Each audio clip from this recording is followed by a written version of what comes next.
Well,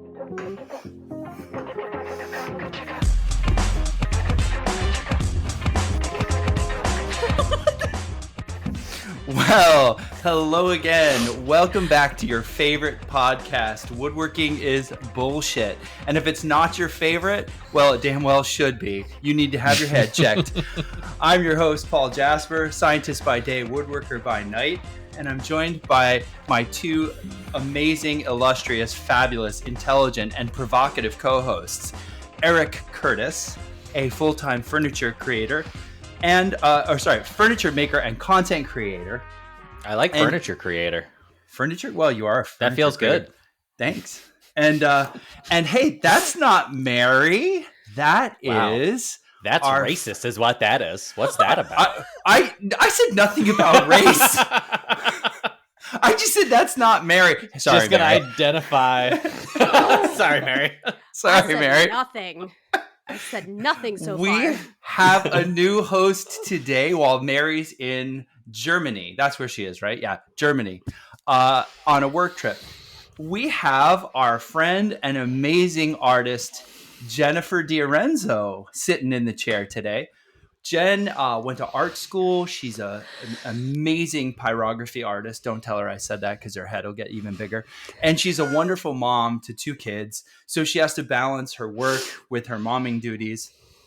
And actually, Jen and I have a long history of working together on collaborations, but also over time, we've had tons of discussions about art and about topics that kind of agitate us about the art world.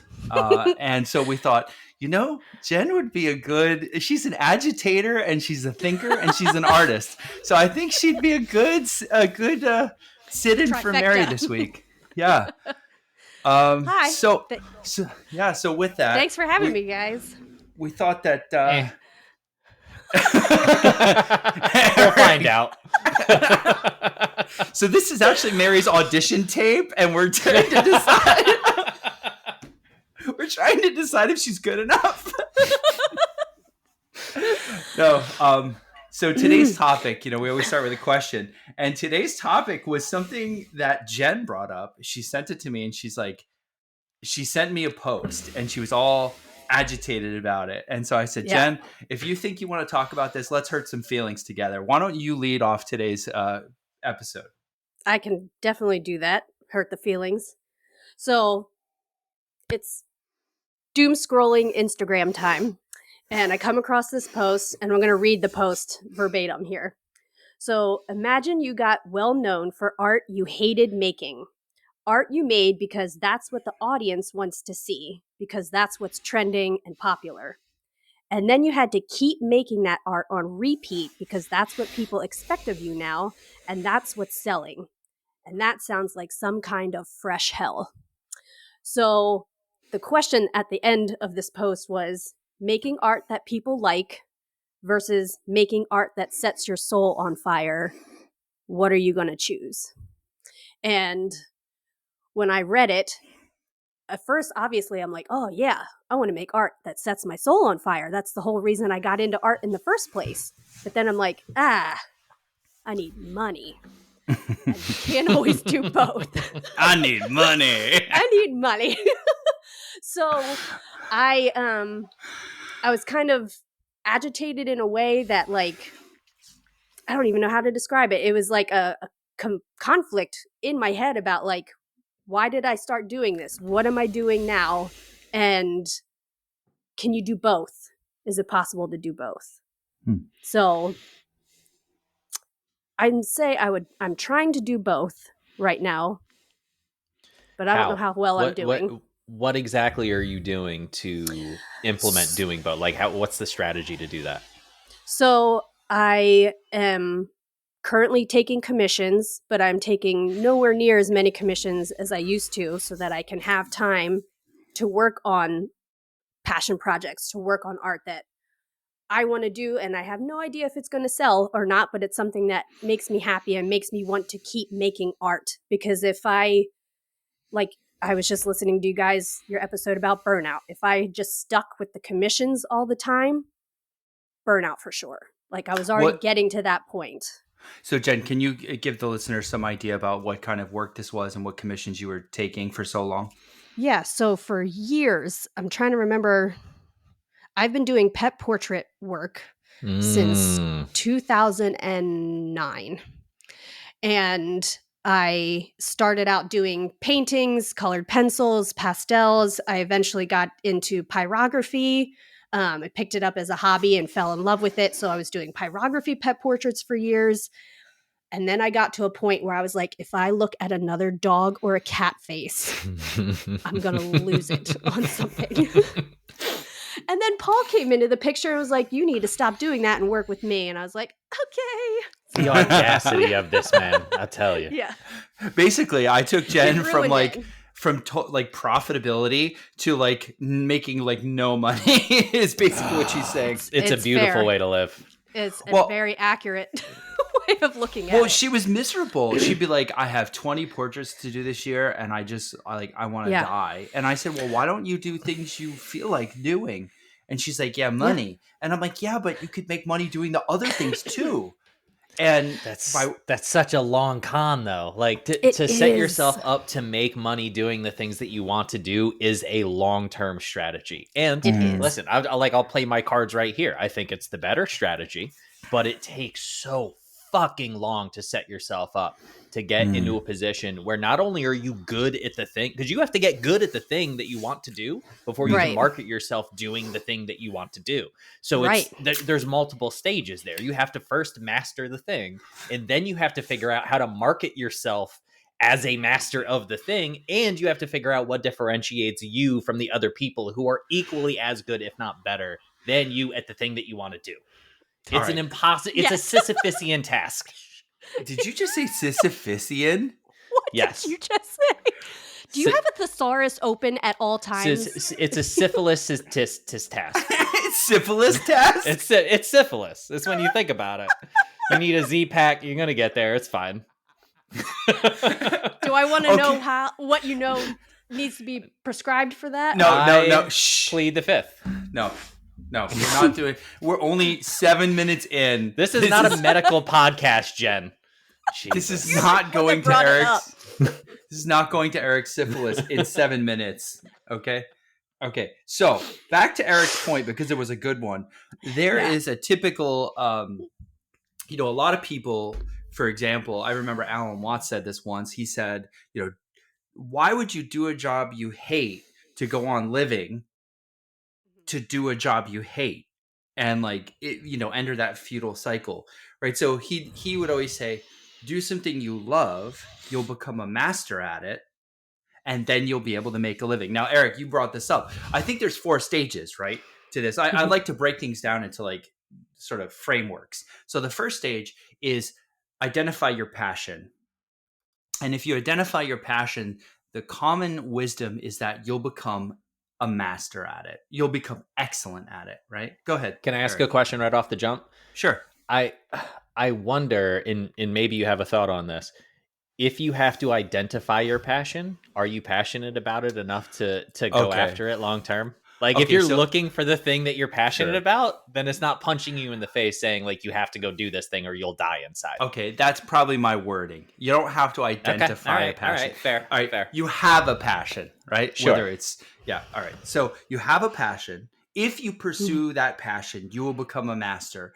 If you become a master at it, you will create a niche for your art, your work, whatever. A niche will be created for you. And that's the third step. And the fourth step is that you will then profit. So passion leads to mastery, leads to a niche, leads to profit. Now that's like kind of the funnel, as you called, Eric. I like that framework for it. Right. But I think there are assumptions baked into that funnel. And there's topics that we should talk about at each step of the funnel. So the first step, and Eric, you already brought this up. When you have a passion and you want mastery of that passion, you said, how fucking long does that take? And how are you going to pay your bills while you figure that out? That's the question, right? So that brings up kind of my first instinct is to say, stay employed while you pursue that. Because when you are attempting to master a thing, you are inherently inefficient and therefore like you can't make a profit on a thing. So by staying employed and allowing yourself to have your bills paid, you allow yourself the freedom to explore and to find out what it is within that kind of, and I know we're jumping ahead to like a niche, to find out within that framework what you're good at and what you actually want to pursue. Because saying something like woodworking, look, all three of us are woodworkers, right? Jen is a pyrographer. Paul, you make kind of smaller scale objects. I take on commissions, and sometimes they're much larger scale. I've worked in cabinet shops and made kitchens in the past. I've worked as a framer. Like, those are all variations on woodworking. So how do you identify what it is that you actually are good at? It's by staying employed, so you don't have the pressure of making the same fucking cutting board over and over again for 45 hours a week. Right. And you could also say, like, how do I want to say this? Like, most people, or not most people, but there are a lot of people in this world, not artists or woodworkers or anything in that creative industry, that have a job that they're miserable at it. So even if you get to a point where you're making some kind of money doing something that you love, like, you're already luckier than a lot of people out there. Okay. So, Eric, your advice is to keep your part-time job while you figure out how to become good at the thing. While you become, I say right? keep your full-time job. And then Eric, you've also given some other words of wisdom that I wrote down. Son of a bitch. I know it's coming. and I quote, "Some people just aren't good enough to make their dreams come true." Who said that? What kind of asshole would say words like that? Just some people aren't good enough to make their dreams come true. Listen, what can I say? listen. I stand by it, okay? I don't know what to listen, hard truths. Some truths are hard to hear. I can be so passionate about singing. I can be passionate about dancing. That doesn't mean I'm good at the thing. That means that I'm willing to pursue. Listen, I loved football. It was my first great love in life. I still adore that game. And if I had my druthers, I would have played in the NFL. But I'm 5'9" and I weigh 170 pounds, and I had 11 concussions before the time I was 20. Like, there's no way. It just wasn't going to happen. Hey, it just that wasn't going to explains happen. a lot. Yeah. My brain is addled and rattled. Okay. So that actually brings up the two assumptions that passion will lead to mastery. Number one is that, can you survive that period? Maybe with a job you can, but how long is that period? And the second assumption is, can you get to mastery? That's actually, not everyone can become masterful at their passion. Some can, right. Some can't. So when everyone's like, "Oh, just do what you love and you'll make it," that's not. I mean, yes, maybe. But you have to terrible advice. You have to consider it. You have to consider it carefully. I'm not saying it's wrong advice, but there are some bugaboos. Now, the second step, mastery, leads to creating a niche for yourself. Are there baked in assumptions for that? Yeah, that perhaps your mastery of a field is going to be is I suppose it's. I don't know what that. I'm trying to identify what the assumption is, but it is the assumption of just like, if you're good at a thing, people will pay you for it. Well, which is true. How far do you have to niche down? But to call it a niche, right? So like, you can be a fantastic cabinet maker, but like, everybody else is also making kitchen cabinets. Well, I think the assumption built into that one is that the art will sell itself. That if the art's good enough, it will sell. And that's not what the data says. The data says you become a famous artist or a high income artist, not because of the quality of your art necessarily, but who you know and where your first galleries were and what institutions they were related to. And we have a lot of research in the last 5 years that shows it's who you know and it's what institutions you come from that govern, at least painters, whether they get big money for their work. So it's really about social connections and marketing and sales. The work doesn't always create the niche. You need sales and marketing to create the niche. People don't buy art. People buy an artist. That's just That's just how the world works. It is who you know, and it's your social networks. And so putting yourself in front of people who can afford your work is a skill set in and of it. Or maybe a skill set's not the right word. It is it's expanding your social network. Yeah. It is. It but like is to say it's a skill feels a little bit sleazy. I don't know. You know? Marketing is a skill, and if you're marketing to certain people, I think that's a certain kind of skill that you have to learn. Well, that is 100% true. I would agree with that on every level. I guess I'm wondering, for folks in artistic fields, or maybe it's just for us, there's a fine line between like those personal relationships and those personal relationships that also help your career. And I guess I'm struggling to draw that line somewhere to say like, well, being friends with this person is a business connection. But then if you're in that connection long enough, you just become friends and you become, human beings together. And then I don't want to, make those two things one, because then it just feels like I'm using that person. Yeah, So no, that's I why get it. That makes sense. I hesitate to say it's a skill. Yeah. Jen, what in the marketing side, you've been on Instagram quite some time. What are some skill-based marketing things you've realized about yourself in selling your items? Ugh. You know what? I think I'm still trying to figure that out. I feel like I'm mostly focused on Instagram, a little bit on Facebook. I'm not on the Clock app. I'm not on YouTube. The Clock app. God, we're so old. We are, though. Especially one of us.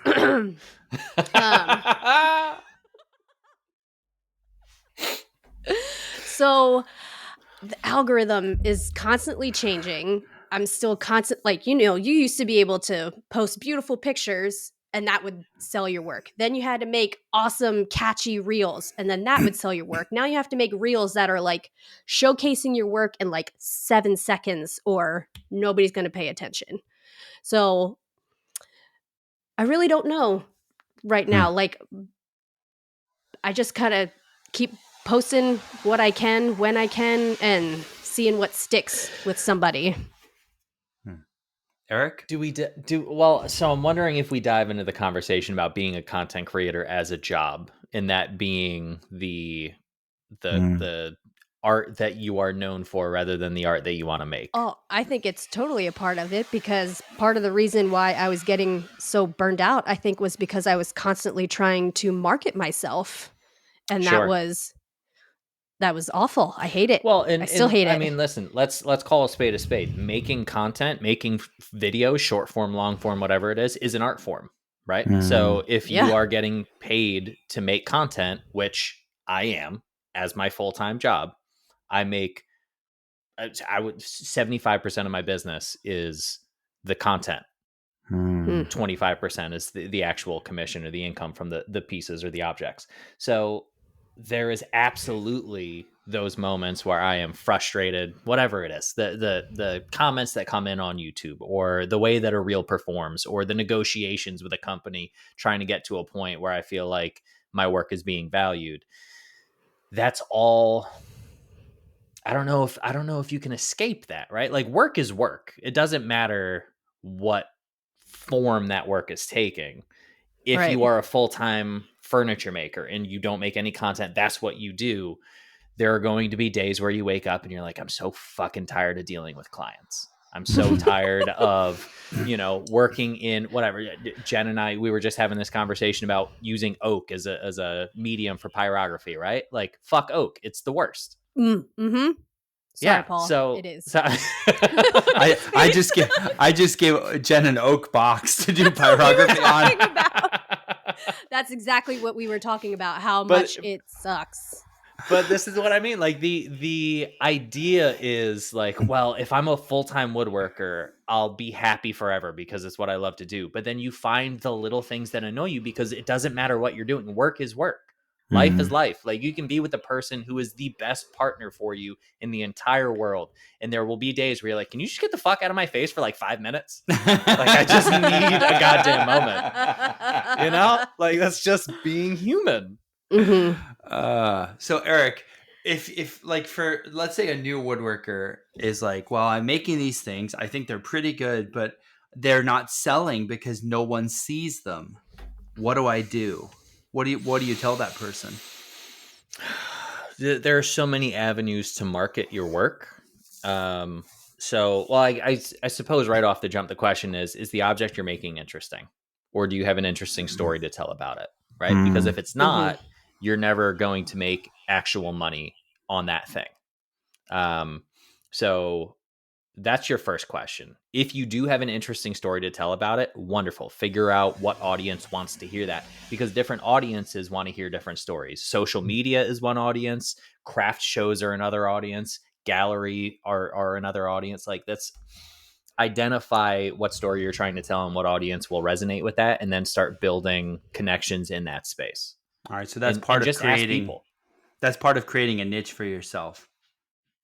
Yeah, I think so. Yeah, Like, if okay. you might make the most interesting cutting boards in the world, and if you bring them to a gallery, people are gonna be like, "What the fuck am I gonna do with a cutting board?"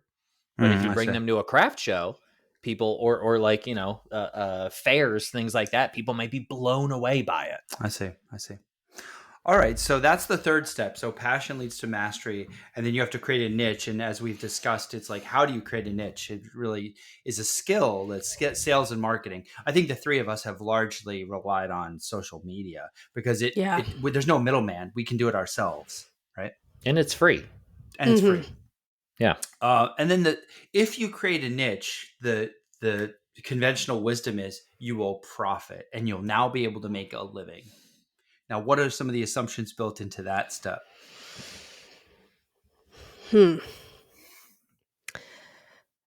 That's a good question. I'm just All going to right. let the awkward silence sit because he wants to say the answer. No, I don't know. I mean, I guess can see it in his face. No. I just figured it's my turn to offer an anscer as to what I don't you really said have like any. nothing there, buddy. Well, that's because you two are fucking talking so much. So yeah, the fact that you'll create a niche means you'll profit. I think that largely depends, number one, on the quality of the work. And whether it's craft or art, I'm not going to get into that whole thing, but art has a much more wide open price point than craft, because if it's craft, people will comparison shop. Who wants to spend 10 times on a cutting board what they could get a similar cutting board for 1 times the price, right? Yeah. So with Right. craft, people have comparisons to make and to judge value. With art, they're usually one of a kind on the earth. So there's no comparisons to make, and you can ask whatever price you want. So that's part of the idea that you might profit. Another part is, how much throughput are you producing? Because Throughput? well, meaning like, how many items can you make in a month to sell and Mm. sell them? Like, if you need to pay a mortgage, how many items do you need to make and sell in a month? Even if you have a niche, even if you're a master at it, only making 1 item per month, boy, you have to ask a lot of money for that 1 item to make your rent or make your Also, mortgage payment. not for nothing, making an item in a month is a fucking, like, that's a bear in and of itself. You know? right. Especially one that's worth the income that you need to pay all your bills. And if you have to make, like, say, 20 of them, you're going to probably end up hating it by the end of the month. This brings up 2 great questions. Number 1 is, does passion ultimately lead to hating it because of repetition? That's the first question. I feel like that's very individual. So I know, like, for me, and Paul, I know you're the same. Jen, I think you're the same. Doing anything twice, I'm bored. By the third time, I fucking hate it. By the third time, I it's the death of my soul. Because the interesting part has been taken out. I figured out how to do it. So there's no intellectual engagement, right? Yep. There's even been... Oh, sorry, go ahead. No. Well, so there are people, however, that thrive in the process. And by tweaking the process, they find that engagement, they find that intellectual stimulation. So I don't want to discount that too. Just, the three of us sitting up on our high horses being like, we never repeat our work because we're artists. Like, there are people who find a great deal of joy in those minor tweaks that happen to make things better. Yeah. I mean, there have been like a couple collaborations I've done with Paul. We've made 2 of them, like um the everyday tray things. Is that what you call them? We made 2 of them. We had more people wanting them. I know we could have made more money doing them, but I was like, nope, I'm done. 2 Yep. was more than enough. And we made 2 tea boxes, and we were kind of done after that too.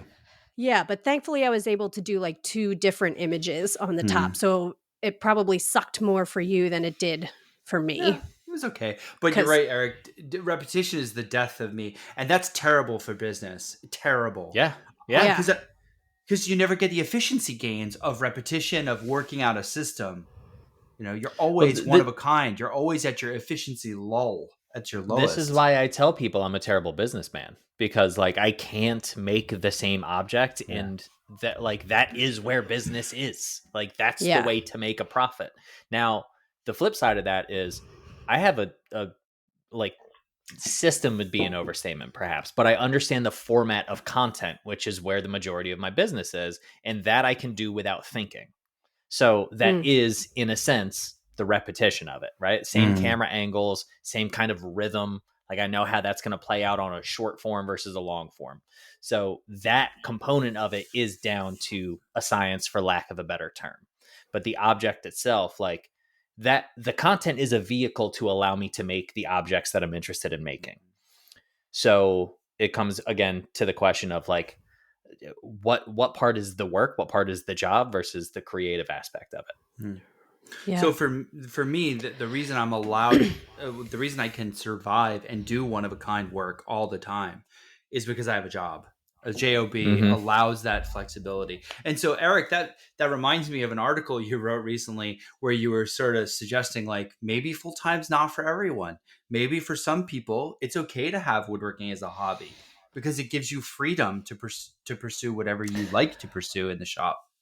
Well, I think that's an important thing to acknowledge for a lot of individuals. Like, if you just enjoy making things and you don't necessarily want to run a small business, then there's no reason to go full time. Like, you can just make objects. Yeah. And I think it's actually really important for the health of the craft to have people who are really fucking good at this craft who don't have the obligation of running a business full time, who can just push the boundaries to continue, like just grow the craft in new ways, right? We have all of these new technologies at our disposal, and every one of them is being utilized to make a profit rather than to push the craft forward. So I think having people who like you who are fully employed and can take these technologies and go, well, what can it really do? Let's see what it can be interesting at doing, and not necessarily worry about efficiencies. That can make for interesting work. And I think that's important for the craft long term. Great point. Do you consider that person then a hobbyist then, instead of like, I feel like when you like, at least in regards to this question, it was more like, are you trying to make a job out of it to make lots of money, or are you trying to be happy and maybe make just a little bit of money? And when I think of a hobbyist, I don't usually think of them trying to make any money. Well, Jen, this is a great segue into a piece of research I did for this episode because you know I like to do research in every episode. Of course you did. I was thinking, oh my god, throwing stones. Nerds are cool now. Not saying that you are, but most nerds are cool. Paul, nerds are cool. Not you, Paul, but most nerds. First of all right, I'm not even going to get into that. But I was just curious. How much do artists typically make? How much money do they typically make? And I found a study within the last 5 years who they went out and they asked many artists, thousands, what they make per year, and then they created some interesting graphs. Can I ask, before you give the information, can I ask, were there specifications as to who falls under the tag of artist? I think these were people who, oh God, I don't know, Eric. I'm not, okay. sorry. Okay. I don't know the real nitty gritty. Okay. All right. So 50% of those asked fell within a certain amount of income per year. Do you want to guess what it is? 50%. 50%. What was the income that they fell in? I'm going to say 30 to less than 40K. 30. That's exactly what I was going to say. 30 to 40. 30% were, 50% of artists were between $1,000 and $5,000 annually. Interesting. Wow. Yeah, that Ouch. stinks. The Ouch. next bracket, Yeah. the next after, so that's 50% right there. Now we're dividing up the remaining 50%. 20% were in the 5 to 10K a year. And only 13%, Eric, were in the 20K plus. 13%. It may as well be 1 in 10 artists make more than 20K a year. That is super depressing. All right. Well, so all right, I'm going to come at it from the opposite standpoint, Jen, because I want to attack this from the idea when we like first fell in love with whatever art form we have. Now, for us, again, it's wood. Mm-hmm. Whatever that thing is that you first fell in love with, the idea that you could make $5,000, like you could get paid for your work. And listen, $5,000, that's a new fucking planer. Like that's a new tool every year. And over a decade, you outfit your shop with amazing tools that allow you to be better at what you do and more efficient in your work.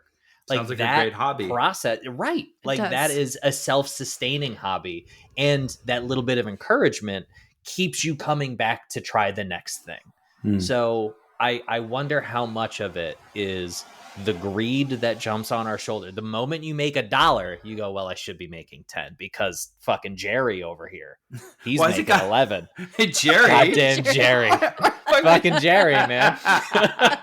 Son of a bitch. So fucking can't trust him. Eric, Jerry and Jerry obviously knows how to do something that you don't, which is pricing.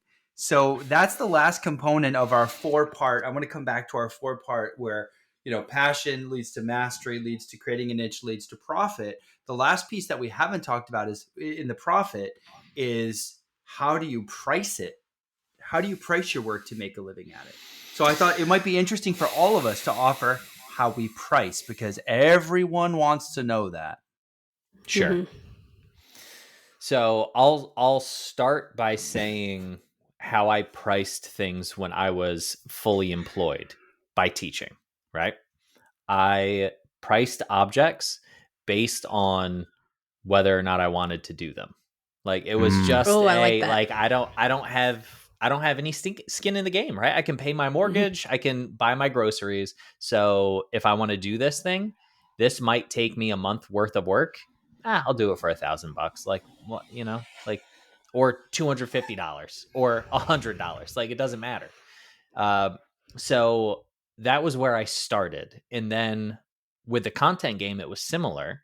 It was I don't know how much this is worth. Like, will you give me $50 and some tools to make content around these things? Because I just want to explore this idea. And so if I get the tools and then I get the money to pay for the material, then I'm not expending anything and I can build a portfolio. So it sounds like it's a process of start small and build up into the price over time. Okay. Yeah. So for me, I started pricing by probably looking at similar items. I guess I would start with what are similar items typically priced at, and I would try to sell them. So I have a small story. So when I was first getting into Copper Pig, I made a series of 6 tea boxes, and each one was unique. And I said, I don't know how to price these. And so what I did is I sold them on Instagram. I put them up for sale on Instagram, and I put the first one up at $400. I said, okay, this is available. Tea box. It sold instantly within 5 minutes. And I was like, oh shit, did I underprice that? Mm-hmm. Okay. So the next one I put at $450. It also sold almost immediately. Okay. That's 2. I have 6. The third one I put at $500. It also sold immediately. I was like, shit. Were they all identical too? Like all 6? No, they're all different, but they're selling way too fast. Like economic theory will tell you If it sells instantly, you're probably underpricing it. Yeah. So by the time I got to the 5th one, I had moved the price up to almost $650, and now it's sat. It's sat for a month. And that was data. Like, that wasn't a loss to me. I mean, it hurts your ego a little bit, but you have to get over that shit, right? Mm-hmm. And it sat for a month, and then I took the price down about 100 to 550, and then it sold within a reasonable amount of time. And the 6th one also sold within a reasonable amount of time at like 550. So in essence, the market and the time it took to sell these 6 items, it was sort of an experiment. It told me what the price point was for that item. And that's sort of how I've learned over time, like whether it sits or whether it sells. And that's been kind of, the experimentation of listing a price, seeing if it sells or not, that has educated me onto what price point I can ask for my work based on the quality of my work and the size of my audience.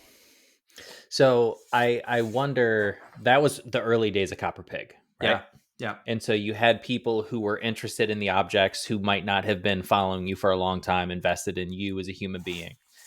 Now I'm going to assume that it's slightly different. Maybe you'll come to this, but I assume that the audience who is approaching you now is so invested in your work and you as a human being that Right. price point is different.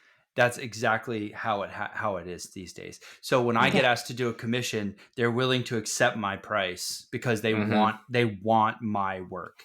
And I can say the price I want, and they say absolutely, because they know it's not going to be cheap, because nothing is cheap that has that kind of attention to detail anymore. There's so many hundreds of steps for each piece now. So you're exactly right, Eric. And that comes back to something you said earlier. You're buying the artist, not necessarily the art. And that's a progression. Maybe when you're first getting started, it's, they don't know you as the artist. So they are more buying the art. And then over time it switches. So Jen, how about you? It's kind of something similar. Like when I first started doing pet portraits, obviously this was a long time ago, I would charge what I thought would be, this would be awesome if I could get, I mean, it was so long ago, I don't remember what price it is. Let's say $100. Yeah, no problem. Okay, next one, I might charge a little bit more. Yeah, no problem. Like kind of the same progression as Paul. And I eventually got to a point where I just made a price list. And when somebody asked for a commission, I would just hand that out. And then I started getting screwed over because somebody would want a dog that had like a brindle coat, and it would take me twice as long as, say, like a yellow lab. So I had totally know what a brindle coat is, so that makes sense. They're the like beautiful Betty. She's got like all different patches of color on her. Beautiful Betty, Eric. That's my beautiful dog. Betty. Yeah, she's got some real sex appeal. Yeah, she does. So I eventually started charging. I wouldn't give out my price ahead of time. I would request photos first, and then I would give a price estimate. And I was still getting mostly yeses at that point. And I think that's because I had gotten to a point where I had a large, client base, a large following. And at that point they were wanting me, and I'm not just some other pet portrait artist on computer. So on computer. She tapped out there. She really she showed her the fact that she's secretly an android. So just to give folks an idea of the scale of your work, are we still talking about like the kind of pendants that you are doing? I usually no. I mean, I still do like the little ornament size ones. I just finished one that was about this big. This is this is an audio medium. How big is this thing? I'm watching myself. Why can't everybody see me? How big was it? Was like 12 by 12, roughly. Okay. All right. So, and that was one of the bigger wood burning portrait pieces I've done, which is obviously not all that huge, but it's bigger than most of what I've done. So, but again, I'm not really taking that many pet portrait commissions anymore. So when somebody does get on my list, I can pretty much ask for whatever I want at this point, because otherwise it's not worth it for me to do it, because I'm gonna get burnt out if I It's just keep the going. fuck it price. Yeah. Actually, Jen, I put, when I listed our tea boxes, our koi tea boxes. Yeah. Remember? Yes. Yep. Those are so sexy. They sold instantly. They sold before they were in 50% complete. And when I put them on my website for sale, like for the future sale, I put we don't really want to make it again price. Yeah.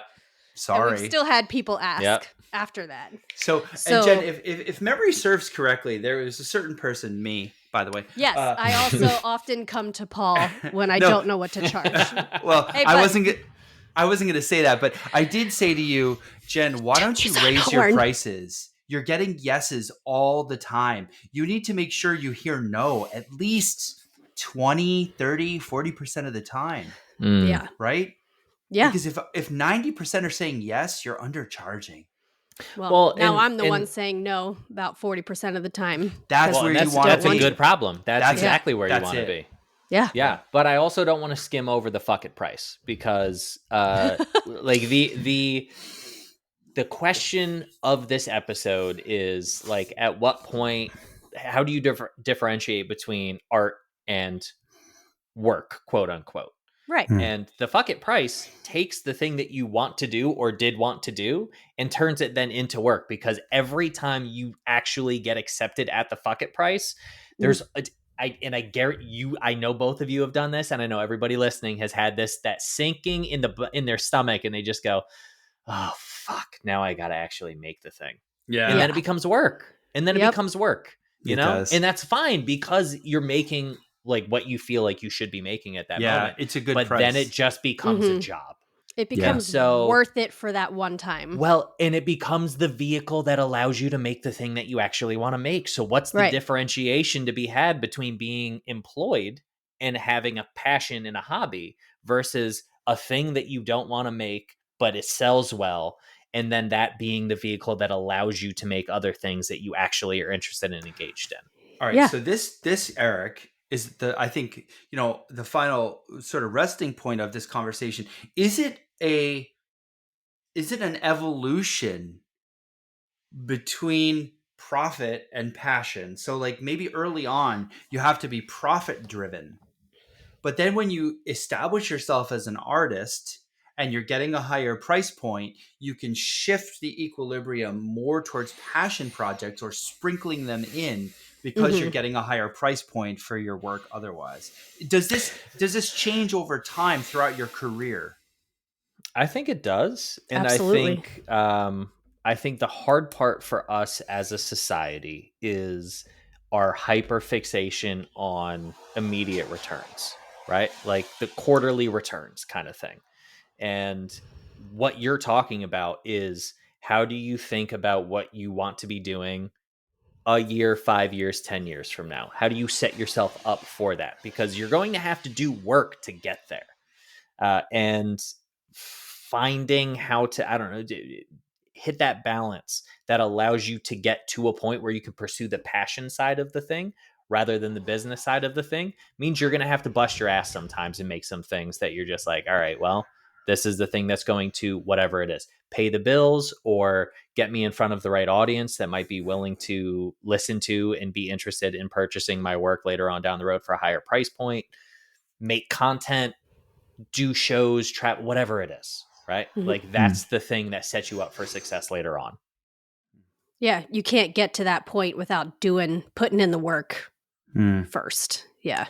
The miserable work that may have started out like, oh, this is fun, and well, not you so put much. in the work, Jen. Jen, I met you when you were putting in the work and you were burning out from putting in the work. Yeah. Yep. And then I offered you these new like woodworking items to put your pyrography on, besides like aspen slices. and no, but I didn't mean it like that. Did it come off like? I offered you this new path. I said, why don't you just come follow me? I didn't offer. Oh my God. I didn't mean it like that. Fuck both of you. I love me so much. Why don't you burn my shit? Welcome instead? to the light.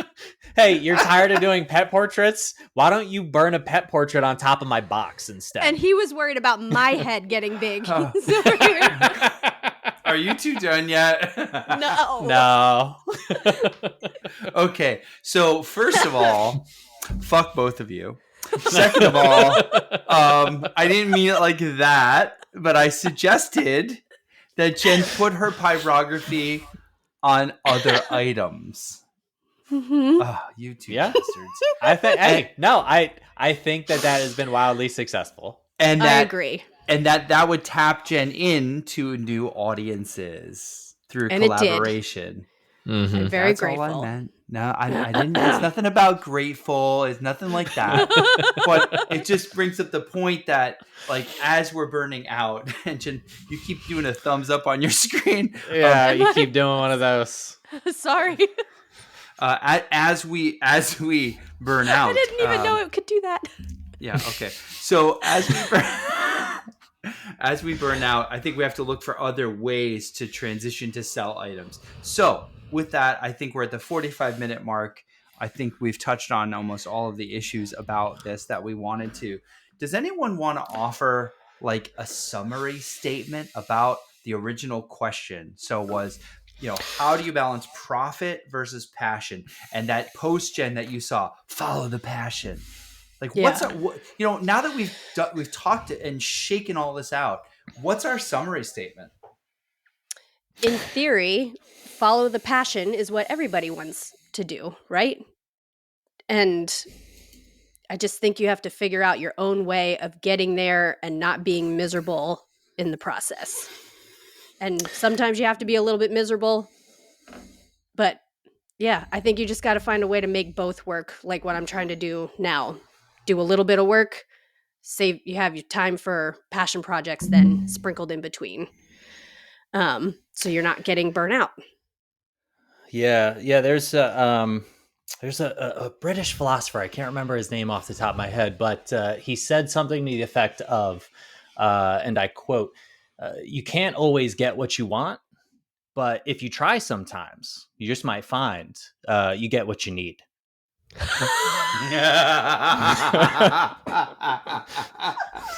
That was I really fell right into that. I fell right. You were both like, wow. "Oh, who is? Oh, was it Descartes? Who was this?" Well, I'm gonna have to end his segment on that, Eric, because there's nothing more profound than that shit you just said. All right, I'll think of his name later. I'll let you guys know. Yeah. Yeah. All right, listen. Hey, you know what? Fuck pricing. Fuck businesses.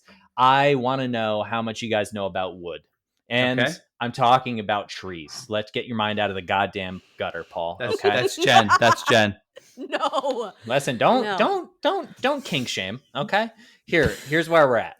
I've got a few facts about trees. We're gonna play a game, and we're gonna see who knows more about wood. We're gonna It's me. pause for awkward silence. It's me. All right, Sure is, buddy. we're gonna play to 7. It's a best of 7 situation. Whoever gets more wins. Whoever loses has to take a shot. That's the rules that I just made up. All All right. You commonly find this in multi-species cutting boards.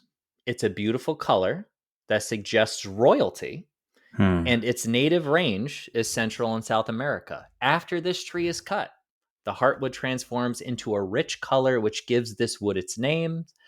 Hobby woodworkers use it for small-scale projects like knives, pens, and bottle stoppers. I have a guess. Jen, do you want to guess first? Nope.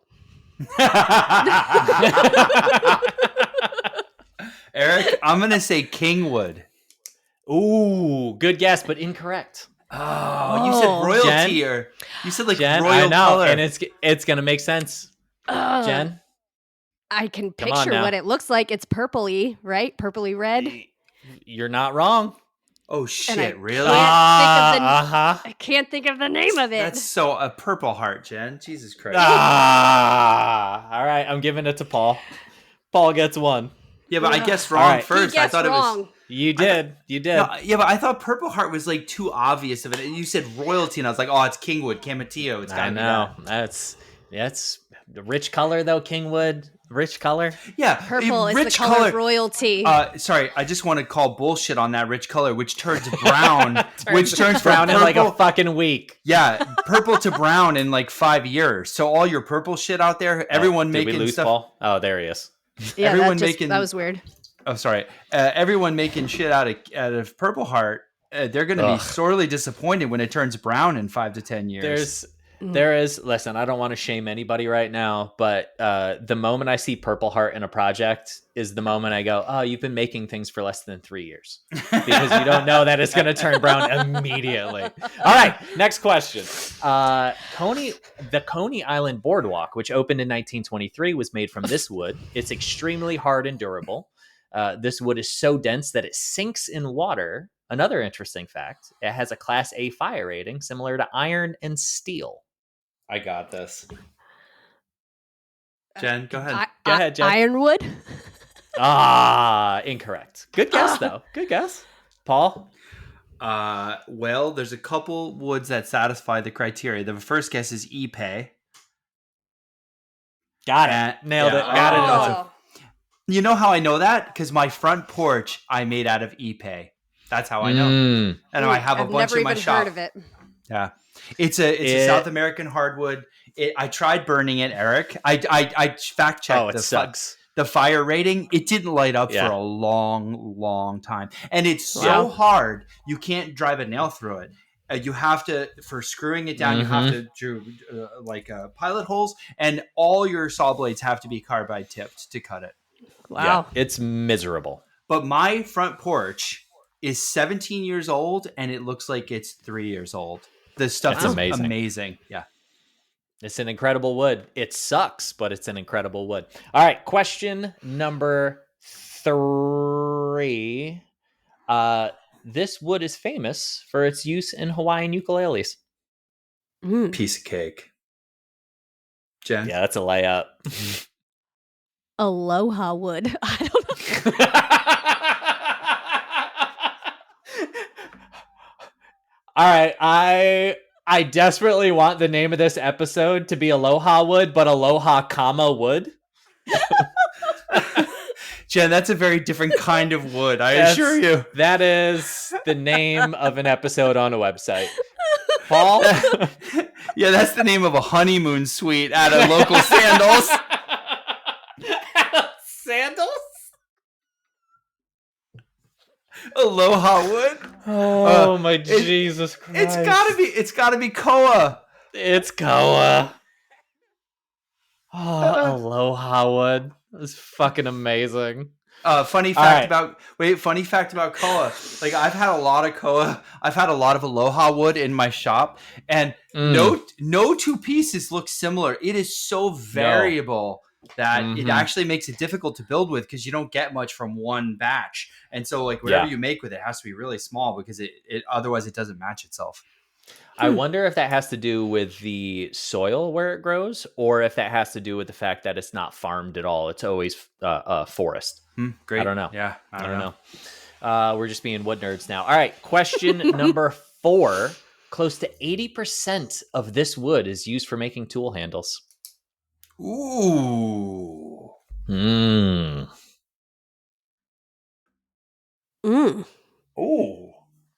So, just to clarify, I only know what woods are out there if I can burn on them. So, if I can't burn on it, I'm not going to know. Okay, well, many there's of these. there's a lot of other woods out there. I don't know how to tell you that, I buddy. know.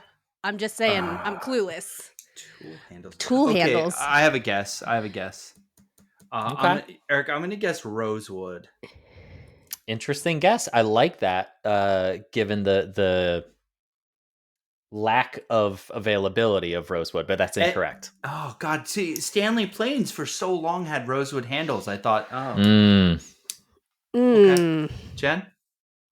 I really don't know. You might. I don't know if you burned on this. I will give you a hint. It is an American domestic. Wait, Eric, can I give a second guess? My original guess was this one. Okay. Jen, you want to go first? Go ahead. I was going to maybe guess poplar. No way. It's too soft. Incorrect. Okay. See? Eric, beech was my original first guess. Beech would be a very good guess, but that is incorrect. Okay, what is it? It's hickory. No shit. Yeah, hickory's not used for a lot anymore because we don't tend to make, hickory used to be used a lot for chair seats as well because it's so interlaced because it's such a stringy wood. So using it for tool handles makes a lot of sense for like chisel handles and shit that you're going to bang on. Yeah. I don't have any hickory in my shop at all. Not on tool handles and not in boards. So I call bullshit on that. Okay. I never burned it. All right. I have a lot of rosewood. Rosy wood. Question number 5. Paul's up 2-0 right now. Question number 5. This wood smells like leather when it's freshly milled. Oh.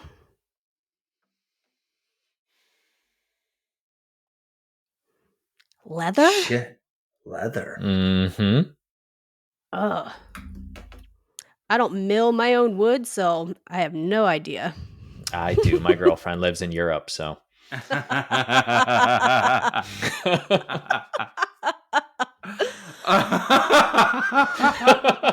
a slow burn. That was a slow burn. Sorry, that took me a while. Eric, can you give us a hint? Is it a domestic? It is not a domestic. No. Leather? I don't know. But it is an extremely common wood. I have never experienced it smelling like leather, but it is. I'll give you another hint. It is oft used in marine settings. Oh, teak. Teak. Indeed. Yeah. Teak it is. Teak it is. Yeah, I have very little experience with teak, so I don't know what it smells like. But you said marine, and that told me it was teak. Yeah, that's the giveaway. Did you know it smells like leather? I've never used teak. I've used it a couple of times. I have never considered that it smells like leather, but maybe next time I use it, which is rare, I will keep that in mind.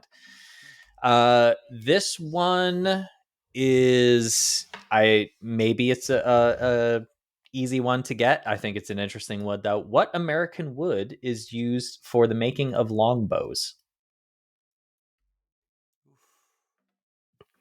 Longbows. It's a very traditional wood. Tends to grow in low bushy forms unless cultivated into a larger tree form. Holly? It's a good guess. That also grows in bushy form, but it is not used in bows. I don't know, Eric. Magnolia? I don't know. Magnolia? Interesting. I don't know. Osage orange. Oh, really? Yeah. Interesting. Eric, right. does that also turn brown with time? It's got like yes, it does. Yes, okay. I've actually, for those of you who are watching, I've got a longbow right here that I made in 2014. So this is the brown that happens now. Eric, and this is what it used to look like. Whoa! Why the fuck do you have a longbow in your house and just sitting there handy? Because I made it. You don't, Eric? Listen, hold on. I live in Philly. What if somebody breaks in? Eric, what have you shot with your longbow? Targets? And humans, but that's neither here nor there. Let's just get back to the thing. That's so weird. You're like, I just happen to have a longbow made of Osage orange right here. Sure. That's incredible. All right. Last one. Okay. This one I did not know, but it's interesting. This wood is the primary material used for the modern day pencil. Ticonderoga.